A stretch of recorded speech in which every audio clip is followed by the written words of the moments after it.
All right, we want to get over to weather with meteorologist Jackie Lair. And Jackie, we know it seems like a gloomy start to our Thursday. Yeah, I mean, we have those mainly cloudy skies, but at least it's not quite as active as what we had yesterday evening. It's just a recap of those storms as they rolled across the region. We did have those thunderstorms right over the I-95 corridor, D.C., Northern Virginia, right around that evening commute time frame. Wasn't ideal. We had a lot of rainfall in a short period of time, torrential rainfall at that. And then we also had that tornado warning that popped up in D.C., still waiting to confirm from the National Weather Service whether or not there was a tornado or not. It was radar indicated, so we'll continue to keep you updated on that. Some storm reports though from yesterday. Now, any of those reports, those icons on the map that show you that house with the water, those are the areas that did see some flooding. The other icons show where we did see some trees down associated with all that wind from yesterday's storm. So this particular report from Alexandria talking about some trees down at some intersections, but like I mentioned, others are talking about some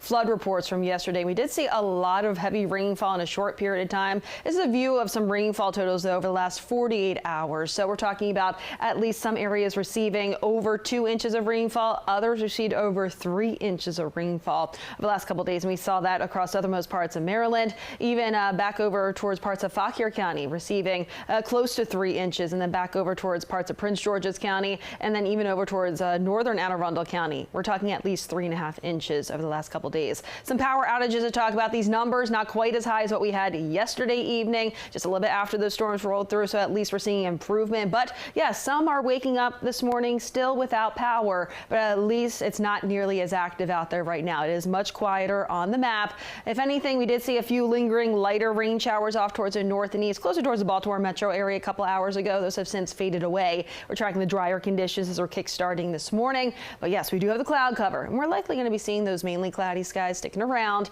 And we also have reduced visibility thanks to some fog too. Down about 4 miles in Culpeper, 2 in Luray, about 1 mile in Kaiser. Not seeing much reduction in visibility in the D.C. metro area, which is the good news right now. But farther off towards Hagerstown, we are seeing that slight reduction down to 7 miles visibility. Kick-starting your day, temperatures are into those low to mid 70s. Dew points, those are still elevated, still feeling a bit humid out there. We're seeing those dew points upper 60s to low 70s right now. Timing out the rest of your day today, your Thursday planner showing us, yes, the clouds are sticking around, and high temperatures today, not nearly as hot as the last several days. We'll be back into those low to mid 80s across the area today. Looks like by 2 p.m. we could see that chance of some showers and storms popping up, but the severe weather today, we're not going to be seeing that we do not have anything on that severe outlook for your Thursday. However, the excessive rainfall outlook, there's that slight risk across southernmost parts of our area.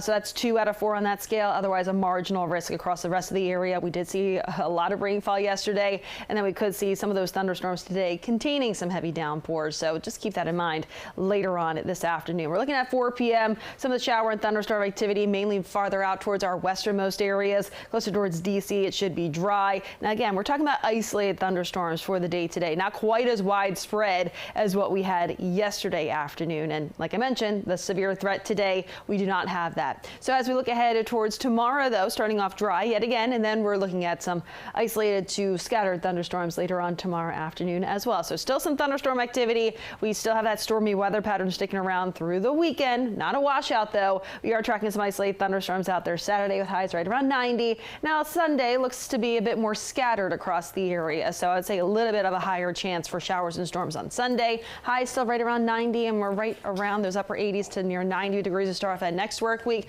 Still some thunderstorm chances, but like I mentioned, not a complete washout, though, to start off that next week.